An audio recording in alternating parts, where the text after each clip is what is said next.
John Phillips of the Mamas and the Papas was very open about his wild lifestyle, but there was one disturbing secret he took to his grave. Before we continue, please consider subscribing to our channel to enable us to bring you more of the heartfelt classics. Your supports really does help. Back to it then. John Phillips may have been the driving force behind the Mamas and the Papas, but when he wasn't writing sunny, flower child anthems, John Phillips was intent on destroying himself and everyone in his orbit. It's ironic that one of the co-founders of a band called the Mamas and the Papas ended up being a terrible papa. It's also too bad that behind the band's era-defining, ear-pleasing harmonies, Phillips caused mind-blowing amounts of discord and chaos. To make matters more confusing, one minute Phillips was his charming and talented self, and the next he was careening through cash, substances, relationships, and his career. If you're already feeling the whiplash, strap in, 'cause you ain't seen nothing yet. John Phillips' knack for catching people off guard started before he was even born. He was a surprise baby who arrived when his siblings were 12 and 10, and his mother was at the ripe old age of 31. He was born on August 30th, 1935, in South Carolina, the same week the Labor Day hurricane destroyed the eastern seaboard. Phillips later called the storm a ferociously destructive omen of Hurricane John's later path. Attending an army school where he had to endure beatings and nuns who watched him shower likely instilled Phillips with a lack of respect for authority. To make matters worse, he watched his former Marine father fade from glory after a series of heart attacks. Phillips would find him languishing on the putrid basement with his uniform out of place and bottles littering the floor. When army school didn't work out, John tried a liberal arts college, which also turned out to be a bust. At 21, he was back in his hometown and working his way through a series of depressing jobs. Each night, he would try to escape by drinking and playing his guitar. But one night, fate had other plans. One lonely evening, he ended up running into his old high school crush at a bar, and to his joy, she was still single. Phillips and Susan Adams, a well-heeled descendant of John Adams, hit it off, much to her parents' dismay. Before they knew it, Susan was pregnant. The couple decided to wed, but that didn't stop Phillips from shamelessly running around with scores of other women. Their son Jeffrey was born on December 13, 1957, and by the new year, Phillips had left. However, this wasn't the end of their story. Even though Phillips had recently lured his wife 4,800 kilometers away from her home to try to work things out, his newfound obsession with his slinky California fox, Holly, meant the end of the marriage, and in 1962, John and Michelle divorced. John and Michelle, who now went by the name Michelle Phillips, moved to New York. Phillips had sacrificed a lot to be with his new wife, and he wanted to do everything possible to keep her faithful. He was extremely possessive and went to extreme lengths to keep her under his thumb.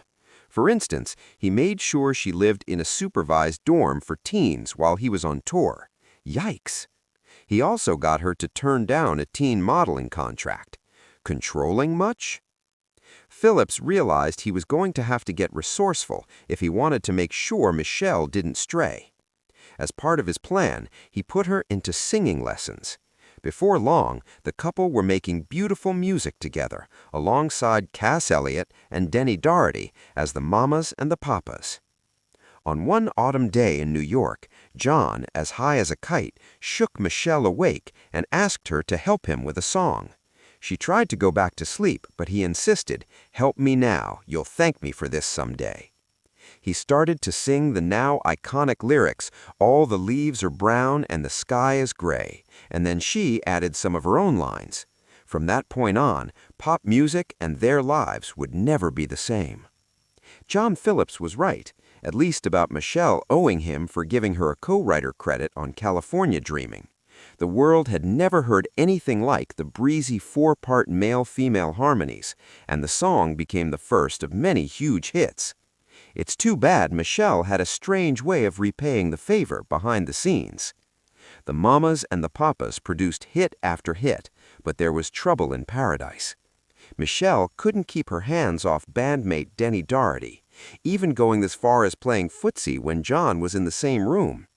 To make matters worse, bandmate Cass Elliot, who was also in love with Denny, finally confronted Michelle with a heartbreaking question. "You could have any man you want. Why would you take mine?"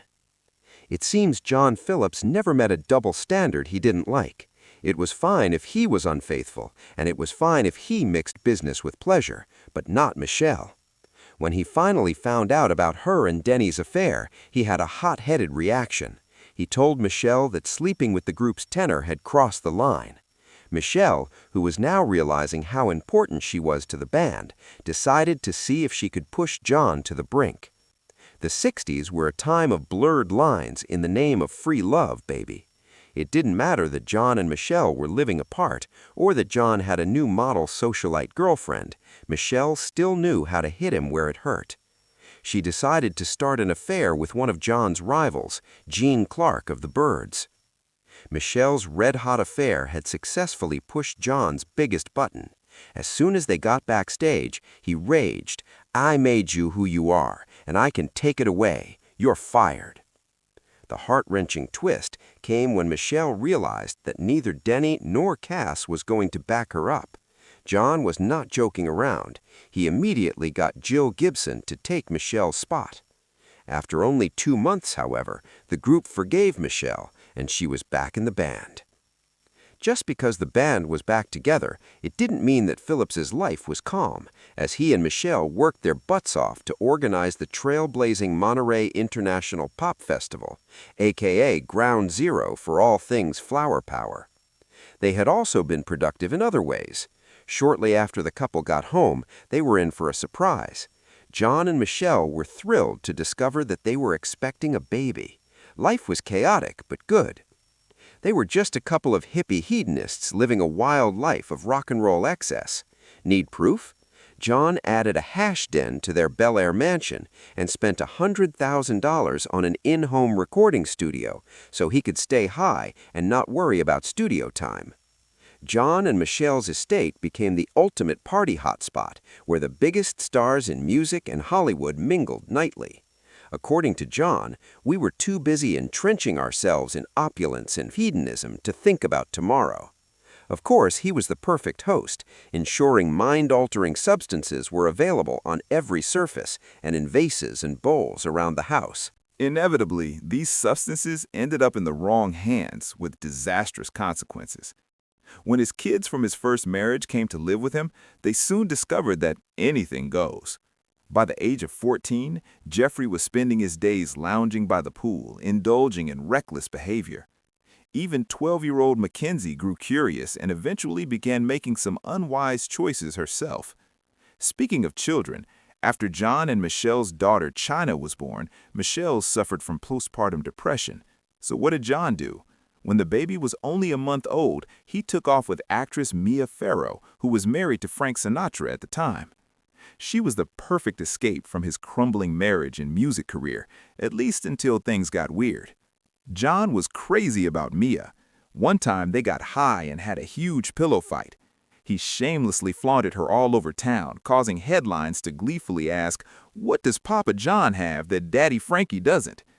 They would also hang out with her Hollywood friends, including Roman Polanski and his new wife Sharon Tate. The world at large was pretty turbulent in 1969, and so was John Phillips' life.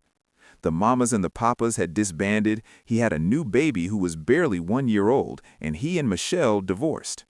As turbulent and adulterous as their relationship was, without his music and his muse, he began his downward spiral.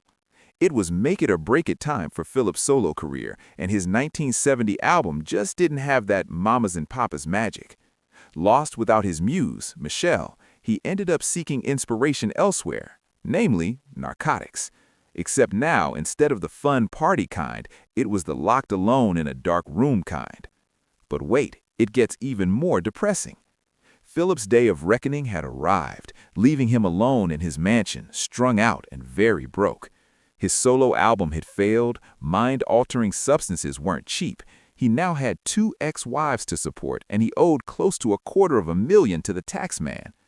Thankfully, just as the darkness was taking over, a new muse entered his life. Phillips' new lady friend was a 21-year-old South African model named Genevieve Waite. Fueled by piles of substances, the pair collaborated on a variety of beleaguered film and music projects, including an epic Broadway space opera that was such a spectacular failure that it closed after 5 nights. "I think the failure of the show broke John's heart," Waite later said. The unconventional couple got married at a Chinese restaurant, then moved to London in 1975. They lived just down the street from Mick Jagger and Keith Richards of the Rolling Stones. After spending quite a bit of time with the British rockers, Waite and Phillips became addicted to the really hard stuff. When he wasn't getting high, Phillips was working on an album for the Stones record label. One song in particular was a little messed up, though. The saying goes, art imitates life, but sometimes it works in reverse. Phillips wrote a song about his daughter Mackenzie called She's Just 14.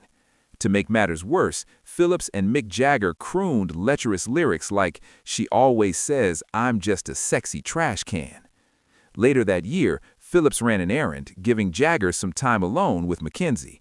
But that wasn't even the worst of it. Not surprisingly, all of Phillips' hard living was hard on his liver, and in 1992, it failed.